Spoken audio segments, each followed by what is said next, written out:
ಖಾಲಿ ಇರುವ ಹುದ್ದೆಗಳ ಭರ್ತಿ ಮಾಡಲು ವಿದ್ಯಾರ್ಥಿಗಳ ಹೋರಾಟ.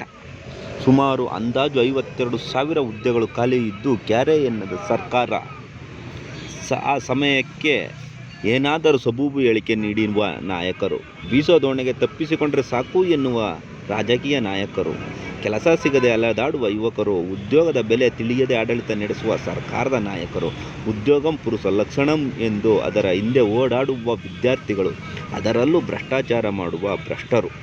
ನಿರುದ್ಯೋಗ ಹೋಗಲಾಡಿಸಿ ಉದ್ಯೋಗ ಸೃಷ್ಟಿ ಮಾಡುವುದನ್ನು ನಾನು ನೋಡಿದ್ದೇನೆ, ಕೇಳಿದ್ದೇನೆ. ಆದರೆ ಖಾಲಿ ಇರುವ ಉದ್ಯೋಗದ ಭರ್ತಿ ಮಾಡದೆ ಇರುವ ಸರ್ಕಾರ ಕಾರಣಗಳು ಗ್ಯಾರಂಟಿಗಳು, ಹಣದ ಕೊರತೆಗಳು. ಸರ್ಕಾರ ಈ ಕೆಲಸಗಳನ್ನು ಅನುಮೋದನೆ ಕೊಟ್ಟಲ್ಲಿ ಸರ್ಕಾರದ ಬೊಕ್ಕಸಕ್ಕೆ ನೇರವಾಗಿ ಹೊಡೆತ ಬೀಳುತ್ತದೆ ಎಂದು ಖಾಲಿ ಇರುವ ಹುದ್ದೆಗಳನ್ನು ತುಂಬದೇ ಇರುವ ಕಾರಣಗಳು. ರಾಜಕೀಯದವರ ಮಕ್ಕಳು ಫಾರಿನ್ಗಳಲ್ಲಿ ವಿದ್ಯಾಭ್ಯಾಸ ಮಾಡಿ ಮತ್ತೆ ಭಾರತಕ್ಕೆ ಬಂದು ಕುಟುಂಬ ರಾಜಕಾರಣದಿಂದ ಅಧಿಕಾರದ ಚುಕ್ಕಾಣಿಯನ್ನು ಹಿಡಿದು ನಮ್ಮನ್ನೇ ಆಳ್ವಿಕೆ ಮಾಡುತ್ತಿದ್ದಾರೆ. ನಾವುಗಳು ಇದ್ದ ಹಾಗೆ ಇದ್ದೀವಿ, ಬಡವಾನಿ ಮಡಗ್ದಂಗಿರು ಎಂಬಂತೆ. ವಿದ್ಯಾರ್ಥಿಗಳು ತಮ್ಮ ಪ್ರತಿಭಟನೆಯ ದಿಕ್ಕನ್ನು ಬದಲಾಯಿಸಿದರೆ ಮಾತ್ರ ತಂತ್ರ ಯಶಸ್ವಿಯಾಗುವುದೇನೋ. ಆಸ್ತಿಯ ಮಿತಿ ಕಾಯ್ದೆ ಜಾರಿಗೆ ತರಲು ಬೇಡಿಕೆ ಇಡುವುದು ಹೆಸರೇ ಹೇಳುವ ಹಾಗೆ ಆಸ್ತಿಯನ್ನು ಇಷ್ಟೇ ಮಾಡಬೇಕೆಂಬ ಮಿತಿಯನ್ನು ವಿಧಿಸುವುದು. ಒಬ್ಬ ಸಾಮಾನ್ಯ ವ್ಯಕ್ತಿಯ ಆಸೆಗಳೇನು? ಒಂದು ಮನೆ, ಚಿಕ್ಕದಾದ ಕುಟುಂಬ, ಉತ್ತಮ ಕೆಲಸ, ಮಕ್ಕಳಿಗೆ ಉತ್ತಮ ಶಿಕ್ಷಣ ಕೊಡಿಸುವುದು. ರಾಜಕೀಯದವರು ಕೋಟಿ ದುಡ್ಡು ಮಾಡಿರುತ್ತಾರೆ ಏಕೆ? ಆರ್ಥಿಕ ನಿಯಮಗಳೇನು? ಆರ್ಥಿಕ ನೀತಿಯ ತತ್ವಗಳೇನು? ರಾಜಕೀಯದವರು 5 ತಲೆಮಾರಿಗಾಗುವಷ್ಟು ಆಸ್ತಿಯನ್ನು ಮಾಡಿರುತ್ತಾರೆ. ಸಾಮಾನ್ಯ ವ್ಯಕ್ತಿ ಬದುಕುವುದಕ್ಕೂ ಒದ್ದಾಡುತ್ತಾನೆ.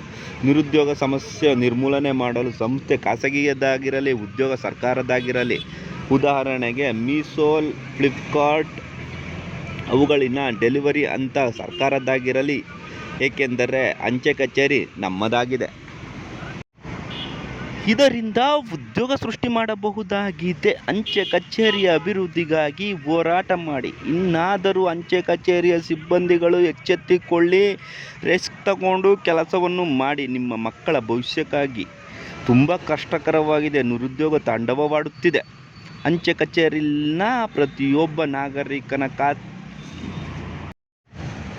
ಕಚೇರಿಯಲ್ಲಿ ಪ್ರತಿಯೊಬ್ಬ ನಾಗರಿಕನು ಖಾತೆ ತೆರೆಯುವುದು ಕಡ್ಡಾಯ. ಎಲ್ಲರ ವಹಿವಾಟನ್ನು ಡಿಜಿಟಲ್ ರೂಪಾಂತರಗೊಳ್ಳುವಂತೆ ಮಾಡುವುದು. ಇಲ್ಲಿ ಖಾತೆಯನ್ನು ಹೊಂದಿದವರಿಗೆ ಉಚಿತ ಎಲ್ಲ ರೀತಿಯ ಆರೋಗ್ಯ ಸೇವೆಯನ್ನು ಒದಗಿಸುವುದು. ಏಕೆಂದರೆ ಖಾಸಗಿ ಬ್ಯಾಂಕುಗಳಲ್ಲಿ 19,000 ಕೋಟಿಗಳನ್ನು ಗ್ರಾಹಕರಿಂದ ತೆರಿಗೆ ರೂಪದಲ್ಲಿ ಸಂಗ್ರಹಿಸಿದ್ದು ಅವರ ಲಾಭಕ್ಕಾಗಿ ಉಪಯೋಗಿಸಿಕೊಳ್ಳುತ್ತಿದೆ. ಜನಜಾಗೃತಿ ಮೂಡಿಸಿ ಖಾಸಗಿ ಬ್ಯಾಂಕ್ಗಳ ಖಾತೆಯನ್ನು ರದ್ದುಪಡಿಸಿ ಅಂಚೆ ಕಚೇರಿಯಲ್ಲಿ ಖಾತೆಯನ್ನು ತೆರೆದು ಆರೋಗ್ಯ ಕ್ಷೇತ್ರಕ್ಕೆ ಮೀಸಲಿಡಬಹುದು. ಉದ್ಯೋಗ ಸೃಷ್ಟಿ ಮಾಡಬಹುದಲ್ಲವೇ? ನಮ್ಮ ಅಂಚೆ ಕಚೇರಿಯಲ್ಲೇ ಪ್ರತಿ ವರ್ಷ ಕೊಡುವ ರಸಗೊಬ್ಬರಗಳನ್ನು ರೈತರಿಗೆ ಕೊಡುವುದು. ಇದರಿಂದ ರೈತರಿಗೆ ಬಾಡಿಗೆಯೂ ಉಳಿತಾಯವಾಗುತ್ತದೆ, ಸ್ಥಳೀಯರಿಗೂ ಉದ್ಯೋಗ ಕೊಟ್ಟಂತಾಗುತ್ತದೆ. ಪಡಿತರ ಚೀಟಿಯನ್ನು ಸರ್ಕಾರವು ಪ್ರತಿ ತಿಂಗಳು ನೀಡುತ್ತಿದ್ದು, ಈ ವ್ಯವಸ್ಥೆಯನ್ನು ಅವರ ಮನೆ ಬಾಗಿಲಿಗೆ ತಲುಪಿಸುವಂತೆ ಮಾಡಿಕೊಳ್ಳುವುದರಿಂದ ಇಲ್ಲೂ ಕೂಡ ಉದ್ಯೋಗದ ಸೃಷ್ಟಿಯನ್ನು ಕಾಣಬಹುದು.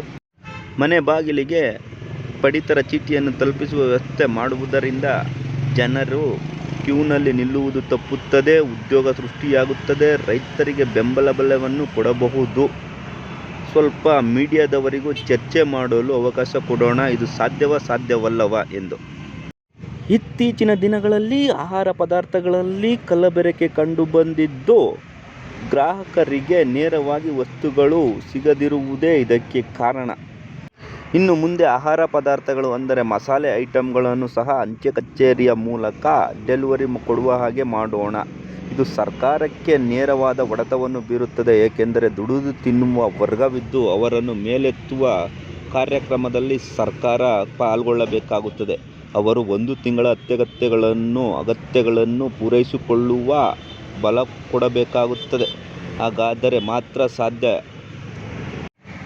ನಿಮಗ್ಯಾಕೆ ಟೆನ್ಷನ್? ಯುವಕರು ಸಾಧ್ಯ ಮಾಡ್ತಾರೆ ಬಿಡಿ. ನಮ್ಮನ್ನಾಳುವ ಮುಟ್ಟಾಳರಿಗೆ ಗೊತ್ತಿಲ್ಲವೆನಿಸುತ್ತದೆ. ಖರ್ಚು ವೆಚ್ಚಗಳು ಎಷ್ಟಿದೆ, ಅದರ 2ರಷ್ಟು ಆದಾಯದ ಮೂಲಗಳಿರಬೇಕೆಂದು. ಎಲ್ಲವನ್ನು ಖಾಸಗಿಯವರಿಗೆ ಮಾರಿಬಿಡಿ, ಆಮೇಲೆ ಮಣ್ಮುಕ್ಕಿ ಕತೆ ಬಡೆತವ. ಸರ್ಕಾರಿ ಇನ್ಶೂರೆನ್ಸ್ ಕಂಪನಿ ಓರಿಯೆಂಟಲ್ ಸಂಸ್ಥೆಯು ಸರ್ಕಾರಿ ಸ್ವಾಮ್ಯದ ಸಂಸ್ಥೆಯಾಗಿದ್ದು, ಜನರಲ್ಲಿ ಪ್ರಾಡಕ್ಟ್ ಅಭಿಮಾನ ಬೆಳೆಸುವುದರಿಂದ ಸಂಸ್ಥೆಯನ್ನು ಬೆಳೆಸಬಹುದು, ಉಳಿಸಬಹುದು. ಜನರಲ್ಲಿ ಓರಿಯೆಂಟಲ್ನ ಬಗ್ಗೆ ಉತ್ತೇಜನ ಮೂಡುವಂತೆ ಮಾಡುವುದು, ಶೀಘ್ರದಲ್ಲಿ ಪರಿಹಾರ ಸಿಗುವಂತೆ ನೋಡಿಕೊಳ್ಳುವುದು. ಇದರಿಂದ ವಾಹನ ತಡೆದು ಪ್ರಾಣವನ್ನು ಕಳೆದುಕೊಳ್ಳುವುದನ್ನು ತಪ್ಪಿಸಬಹುದು. ಸರ್ಕಾರಕ್ಕೆ ಲಾಭವಾಗುತ್ತದೆ. ಖಾಸಗಿ ಸಂಸ್ಥೆ ಬಾಗಿಲು ಮುಚ್ಚುತ್ತದೆ. ಸರ್ಕಾರಿ ಉದ್ಯೋಗ ಹೆಚ್ಚುತ್ತದೆ. ಟ್ರಾಫಿಕ್ ಪೊಲೀಸ್ನವರಿಗೆ ಟ್ರಾಫಿಕ್ ಕೆಲಸ ಮಾಡಲು ಬಿಡಿ, ಅವರಿಗೂ ಸ್ವಲ್ಪ ರೆಸ್ಟ್ ಸಿಕ್ಕಲಿ. ಮನೆಗೆ ಹುಡುಕಿಕೊಂಡು ಹೋಗಿ ಇನ್ಶೂರೆನ್ಸ್ ಮಾಡಿಸೋಣ. RTOದವರು ಸಹಕರಿಸಿ. ಸೈನಿಕ ನಿಧಿ ಎನ್ನಬಹುದು.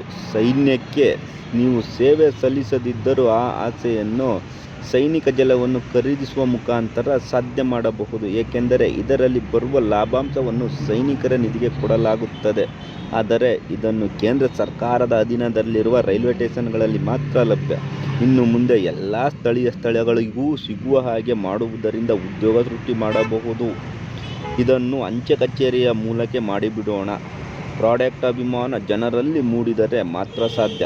ಹೋಟೆಲ್ ಮಾಲೀಕರು, ಬಾರ್ ಮಾಲೀಕರು, ನಗರ ಪಂಚಾಯಿತಿಗಳು, ಗ್ರಾಮ ಪಂಚಾಯಿತಿಗಳು ಇದಕ್ಕೆ ಸಹಕರಿಸಬೇಕು. ಯಾರೋ ಒಬ್ಬ ಪುಣ್ಯಾತ್ಮ ಹೇಳಿದನಂತೆ, ಮಕ್ಕಳಿಗಾಗಿ ಆಸ್ತಿಯನ್ನು ಮಾಡದಿರಿ, ಮಕ್ಕಳನ್ನೇ ಆಸ್ತಿಯನ್ನಾಗಿ ಮಾಡಿ ಎಂದು. ನಿನ್ನಪ್ಪ ನಿನ್ನ ಹೆಸರಿನ ಮುಂದೆ ಇನ್ಸಿಲ್ ಇಟ್ಟಿಲ್ಲ, ಏಕೆಂದರೆ ಅದರ ಮುಂದೆ ನೀ ಸೇರಿಸಿಕೊಳ್ಳಬೇಕಾದದ್ದು ಅಗತ್ಯವಿದೆ ಎಂದು. KS IAS. ಅಪ್ಪನ ಆಸ್ತಿಯಲ್ಲಿ ಬದುಕಬೇಡ, ಆಳಾಗಿ ದುಡಿದವನು ಅರಸನಾಗಿ ಬಾಳಬಲ್ಲ ಎಂಬುದನ್ನರಿತು 8 ಎದೆಯಿಂದ ಗೇಯ್ದು ಬದುಕಬೇಕೆಂದಿದ್ದರಂತೆ. ಅದುವೇ ಗಂಡಸ್ತನವಂತೆ. ಹಾಗಾದರೆ ರಾಜಕೀಯದವರು ಏಕೆ ಕೋಟಿ ಕೋಟಿ ದುಡ್ಡನ್ನು ತಮ್ಮ ಮಕ್ಕಳಿಗೆ ಮಾಡುತ್ತಾರೆ? ಹಾಗಾದರೆ ಅವರ ಮಕ್ಕಳೇನು? ಮುಂದಿನ ದಿನಗಳಲ್ಲಿ ಎಲ್ಲ ವಿದ್ಯಾರ್ಥಿಗಳು ನ್ಯೂಸ್ ಚಾನಲನ್ನು ತೆರೆದಿಡಿ. ಏಕೆಂದರೆ ಈಗ ಅತಿ ಹೆಚ್ಚಾಗಿ ಒಂದೇ ವಿಷಯವನ್ನು ಗ್ರಾಹಕರಿಗೆ ಅತಿ ಹೆಚ್ಚಾಗಿ ತಿಳಿಸುವಂತಹ ಕಾಯಕವೇ ಮಾಧ್ಯಮವಾಗಿದೆ.